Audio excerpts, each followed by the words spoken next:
जय जगन्नाथ। जेबे मृत्यु आसे नीरवतारे आसे, जेबे मृत्यु आसे नीरवतारे आसे, चिर निद्रारे शुई दे जाए, चिर प्रशांति दे जाए। जेबे मृत्यु आसे चिर निद्रारे शुई दे जाए, चिर प्रशांति दे जाए। हुए तो मृत्युर वास्तविक सत्य को एक भिन्न मोड़ मिली जाए। जेतेबेले मृत्यु आसी जाए, मृत्युर परे किए कांदु थाए, किए पुराना स्मृति सब मने पकाउ थाए। हुए तो मृत्युर चिरनिद्रारे जेतेबेले मो शांति रे शोइथिबी, किछि एमिति दृश्य देखिबा पाई पाउथिबी, किंतु हुए तो मु नथिबी। मो अनुपस्थिति रे हुए तो बहुत लोक कांदी पारती, समालोचना भी करि पारती, किंबा कारण को भी खोजी पारती, किंतु मु नथिबी। जेतेबेले मु नथिबी, नीरवतारे बहुत सारा प्रश्नर समीकरण खोजी चली मृत्युर कारण। मृत्यु जेतेबेले आसे न जणी आसे, चिर प्रशांति रे शुई दे जाए। हुए तो मोक्ष प्राप्ति ही जीवनर काम्य, नहेले ए मनीष जीवन मूल्यहीन। मृत्यु जेतेबेले आसु बहुत सुंदर भावरे आसे, मुहरे हस थाउ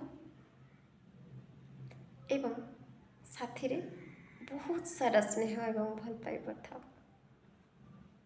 मृत्यु जेतेबेले आसु बहुत सुंदर भावरे आसु, आखिरे से स्वप्न सब संपूर्ण ही थाउ एवं ओठर हस टिके थाउ एवं साथी रे बहुत सारा स्नेह एवं भल पाइबा थाउ।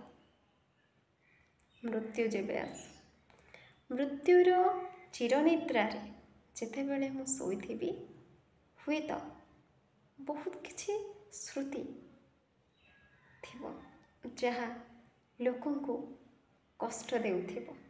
बहुत किछि श्रुति थिबो जहाँ लोक मानकु कांदिबा पई बाध्य करुथिबो, किंतु जीवनर वास्तविक सत एया।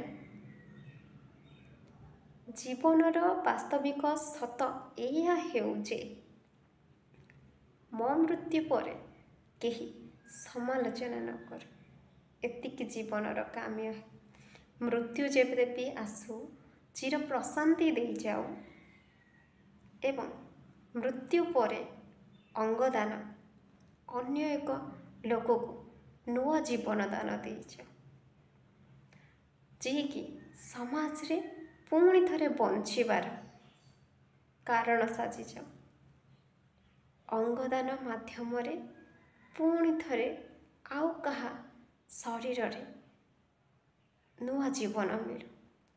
मृत्यु जेतेबेले आसु चिर प्रशांति दे जाऊ, किछि एमिति शरीरर संस्कार नारे चालुथिबा परंपरा जरूरी नुह, बरं से परंपरा बदलरे माटीर आस्तरण तले पोती दिया जाऊ, एतिके जीवनर काम्य है। समय सहित हुए तो से शरीर से माटी माध्यम पंचभूत विलीन हो जाऊ एवं से माटी रे छोट बीजटी रोपण कर जाऊ, जो बीजरे वृक्षटी पुणी जीवन दान पाऊ, आउ जो वृक्षटी फूल है समस्त जीवन रे खुशी है बर्षी जाए। एतिकी जीवनर काम्य हो। जीवन रे जेबे मृत्यु आसु चिर प्रशांति नहीं आसु, चिर प्रशांतिर निद्रारे शुई दे जाऊ, किंतु समस्तंकर आखिरे लुह बदलरे ओठर हस थाउ। समस्ते खुशी रे बंचंतु, ଜୀବନର ସେଇ କାମନା ନେଇ ଚିର ପ୍ରଶାନ୍ତିରେ ଶେଷ ନିଦ ସମ୍ପୂର୍ଣ୍ଣ ହୁଏ। ଜୟ ଜଗନ୍ନାଥ।